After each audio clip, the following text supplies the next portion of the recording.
Son cerca de 10 de la noche. Está sentado en el muelle de madera junto a un río tranquilo. No hay tráfico, no hay luces de ciudad, solo agua oscura, árboles y el sonido de insectos. Nada extraordinario, solo una noche tranquila pescando. Y de repente, algo aparece detrás de los árboles. Algo que no debería de estar ahí. Eso fue exactamente lo que ocurrió la noche del 11 de octubre de 1973 en Pascagoula, Mississippi. Dos hombres salieron a pescar después del trabajo. Nunca imaginaron que terminarían diciendo que fueron llevados dentro de una nave. Y lo más extraño de todo es que décadas después, su historia sigue siendo una de las más inquietantes del fenómeno ovni. Las historias extrañas muchas veces empiezan con personas extraordinarias, científicos, pilotos militares, astrónomos. Pero esta no. Los protagonistas eran dos trabajadores del astillero local. Charles Hickson tenía 42 años, era un hombre robusto, acostumbrado al trabajo duro, al ruido del metal, al olor de agua salada, un tipo práctico, de esos que no se impresionan fácilmente. Con él estaba Calvin Parker, 19 años, callado, reservado, mucho más joven y todavía adaptándose al trabajo en el astillero. Aquella noche decidieron hacer algo simple, ir a pescar al río Pascagoula. No estaban buscando aventuras, no estaban investigando luces en el cielo, solo querían relajarse después del trabajo. Pero el universo, al parecer, tenía otros planes. Durante un rato todo fue normal. Lanzaron las líneas al agua, hablaron un poco, el río estaba tranquilo, y entonces escucharon algo, un sonido extraño. No era el motor de un bote, no era un avión, era como un zumbido, un sonido metálico, vibrante, casi eléctrico, algo que no parecía pertenecer al entorno. Ambos levantaron la cabeza y en ese momento lo vieron. Una luz intensa descendía de entre los árboles. Lo que apareció frente de ellos no se parecía a nada que hubieran visto antes. No tenía alas, no tenía hélices, no tenía cola como un avión. Era un objeto ovalado, metálico, suspendido en el aire, flotando a pocos metros del suelo. Charles Hickson estimó después que el objeto medía entre 8 y 10 metros de ancho. Su superficie era totalmente lisa, brillante, y emitía una luz que iluminaba toda la zona del muelle. El objeto no tocó el suelo, simplemente se quedó flotando, silencioso, como si observara. Y entonces ocurrió algo que hizo que ambos hombres entendieran que aquello no era solo una luz en el cielo. Una compuerta se abrió. We were sitting on the other side of the pier with our feet, over toward the river, fishing in the river. And the fish still wasn't biting, so I told Calvin, I said, well, we might as well go on. But I guess that's when I heard it. It was some kind of zipping sound. And when I turned around, in this area out here, about 40 or 50 feet out there, there was some kind of craft, it looked like it was going to come right onto the ground. But it came on down and hovered about a foot and a half or 2 feet off of the ground. We didn't know what to do, the river behind us and that out there not knowing what it was. So, and then before we had time to really do anything, it seemed like an opening appeared. And toward the end, it was, toward us. And the blue light, it had blue flashing lights as it was, approaching the ground, but then they went out. And when the opening appeared, some source of light came from the inside. It was just almost blinding. Desde el interior del objeto comenzaron a salir 3 figuras, pero no salieron caminando, salieron flotando. Y cuando los hombres lograron verlas con claridad, supieron que no estaban viendo personas. Las criaturas medían aproximadamente 1,5 metros. Su piel era gris, arrugada. Hickson dijo que se parecía a la piel de un elefante. Sus brazos terminaban en estructuras que parecían como pinzas. Donde deberían de estar los ojos había cavidades oscuras, y en los lados de la cabeza tenían protuberancias rígidas. No hablaban, no hacían gestos, simplemente flotaban hacia ellos. Y en ese momento ocurrió algo todavía más extraño. Ninguno de los dos podía moverse. Intentaron correr, intentaron retroceder, pero sus cuerpos no respondían a nada. Era como si una fuerza invisible los hubiera paralizado. Y entonces comenzaron a elevarse del suelo.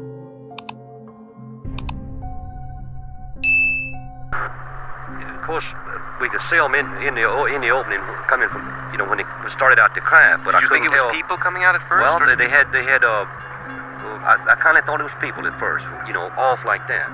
But of course, when they appeared there in front of me, it was the most shock I've ever had in my life. What did you see? Well, they were shorter than me. I'd say about 5'2" or 3", and they didn't have a neck. The head, it seemed to come directly to their shoulders, and they had something that came out to a point about where a nose would be, and on each side the ears. And I believe that they looked like they were a little longer on the ears than the nose. But still pointed the ears. They were still pointing, yeah. But it seemed to me when they came out that doorway, or that opening, or whatever it was, then just almost instantly they were right there on us. And their arms, they had arms, and I saw the arm moving here and in the shoulders. But they had webbed, their fingers were webbed, and then they had something like a thumb, and they were like this.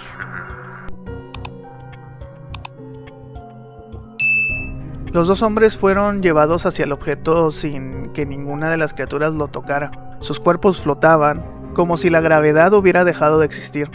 Cuando cruzaron la entrada de la nave, el interior estaba iluminado por una luz blanca suave.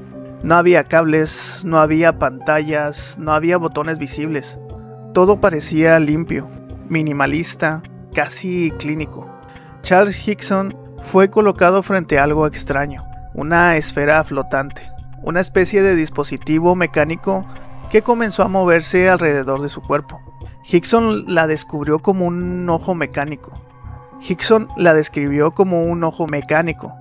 La esfera se acercaba a distintas partes de su cuerpo. Subía, bajaba, se detenía frente a su rostro. Luego se desplazaba hacia su pecho, como si lo estuviera examinando. Mientras tanto, las criaturas permanecían cerca observando. No hablaban, no se movían, solo supervisaban el procedimiento. Hickson dijo después algo interesante. No sintió ningún dolor, pero sí sintió algo mucho más perturbador. La sensación absoluta de estar completamente indefenso, como si fuera un objeto de estudio o de experimentación. They had me one on this arm like this, and on the other one, they had my other arm like that. And I just seemed to lift up to the same height they were off the ground, and we just moved into the craft. Now inside, how did they lay you out? Do you remember how it happened? Yes. I didn't see any tables or chairs or anything in there. I'm not saying there wasn't in there because the light was almost blinding, but I didn't see any. And when they carried me inside, they seemed to just lean me back, And this eye, well, I keep referring to it as an eye, and it moved up in front of me about this close. And it started right at my eyes, looking me right in the eye. And it hesitated there for a few seconds, and it just started moving over my entire body. When they brought me from the craft along this area here, and they didn't drop me, they just released me back to the ground. And I fell. I don't know why my legs were weak. I don't know why it was the fright or what it was, but I fell onto the ground. And that's when I seen Calvin. He's standing right over here in this area, and he was standing facing the river with his arms outstretched like that, just like he was staring at something.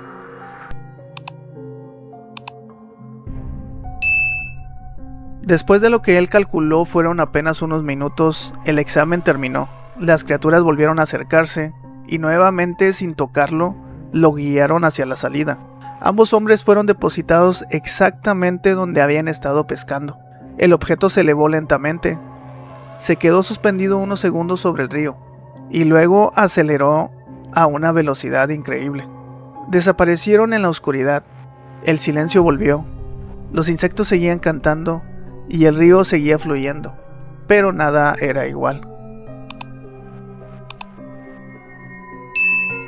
Los dos hombres estaban en shock. Durante varios minutos no hablaron. Intentaban procesar lo que acababa de ocurrir. Finalmente decidieron hacer algo que muchas personas en su lugar tal vez no harían. Fueron a la policía. Entraron a la oficina del sheriff de Pascagoula y contaron toda la historia. Los oficiales escucharon, al principio con un escepticismo, pero algo en el comportamiento de los dos hombres llamó la atención, especialmente Parker. El joven estaba completamente alterado, temblaba, tenía dificultades para hablar, parecía realmente aterrorizado. Los policías decidieron hacer una prueba. Después de interrogarlos, dejaron a ambos hombres solos en una habitación, pero antes de salir dejaron una grabadora encendida. La idea era simple. Si todo era una broma, tal vez cuando se quedaran solos terminarían admitiéndolo.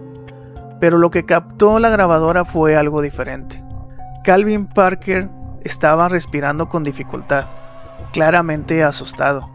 En un momento dice que no quiere volver a pasar por algo así. Dice que está aterrorizado. Hickson intenta tranquilizarlo. Le dice que debe mantener la calma. Pero incluso él suena nervioso. Lo importante es esto. Ellos creían que nadie los estaba escuchando. Y aún así, seguían hablando al encuentro como si hubiera sido completamente real. Sheriff Diamond, can you tell me just what happened that night? No, sir, I can't. All I can tell you is there was two men came into the sheriff's department approximately 8:30 and 9 o'clock. They were all excited and upset, wanting to climb the walls, hysterical, crying. That's actually all I know is what happened. I mean, as far as me seeing what happened, I don't know. We questioned them at length, and then we left the room and recorded all the conversation they had. Recorded between the two of them. And one of them kept wanting to pray. And he said, after all I went through on this earth, I said, why should I have to see something like this? Calvin Parker, I was questioning him, and at one time he wanted to climb the wall. That's how nervous and how shook up he was. Tell me about the lie detector test. Well, so that was run by Pilkington. Was it Pilkington? Pennington. Pennington. That they run this type of test about 6 times a day. And when they were asked to come over here to talk to these people, they had in their mind that it was just a big joke. And if I understand it correctly, they ran one test on Mr. Hickson. The machine showed that he was telling the truth. Then they run another one. And then the examiner, he began to wonder himself. So he ran the third test and he believed just what Mr. Hickson had told him.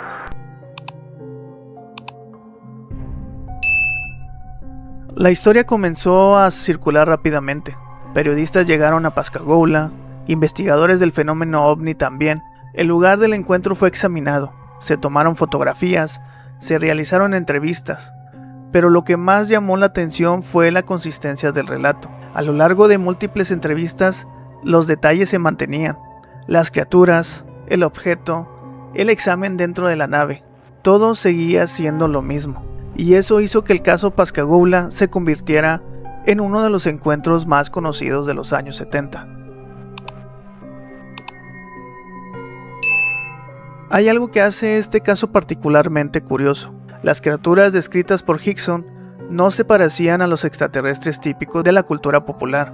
No tenían los grandes ojos negros, no tenían cabezas gigantes, parecían diferentes, más mecánicas, más extrañas, casi como si fueran entidades diseñadas para realizar tareas específicas, como exploradores, como sondas vivientes.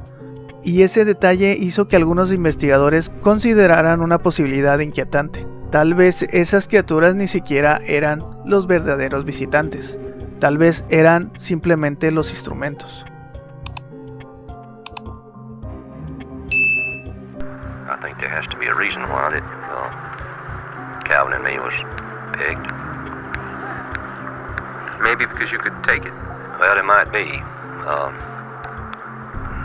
I don't know. I think that they know more of what's going on down here on this earth than we think. And I don't know, they might have been, you might say, looking for somebody that could, you might say, hold up under the strain and convince people that there is another world and there's some kind of life on that world. Lo que ocurrió en el río Pascagoula esa noche sigue siendo un misterio. 2 hombres salieron a pescar, un objeto apareció, 3 figuras descendieron, un examen ocurrió dentro de la nave y minutos después todo volvió a la normalidad, excepto por una cosa, las 2 personas que vivieron aquella experiencia, porque para ellos esa noche nunca terminó realmente. Y aunque pasen décadas, la pregunta sigue flotando en el aire. ¿Realmente ocurrió algo extraordinario junto al río Pascagoula? ¿O estamos viendo solo una pieza más de uno de los misterios más grandes del siglo XX? Y bueno, conspiradores, ahora quiero saber ustedes qué piensan. ¿Creen que Charles Hickson y Calvin Parker realmente vivieron un encuentro con algo que no pertenece a nuestro mundo? ¿O existe alguna otra explicación para lo que ocurrió aquella noche? Por favor, déjamelo en los comentarios, porque este tipo de historias siempre se vuelven más interesantes cuando escuchamos diferentes perspectivas de lo acontecido. Si te gustan los misterios reales, los expedientes extraños, las historias que todavía generan debate décadas después, este canal es para ti. Suscríbete para no perderte los próximos casos que estamos explorando, y si quieres seguir investigando misterios como este, te recomiendo ver los videos que están en este canal. Así que nos vemos en el siguiente video y sin decir nada, un saludo y hasta pronto.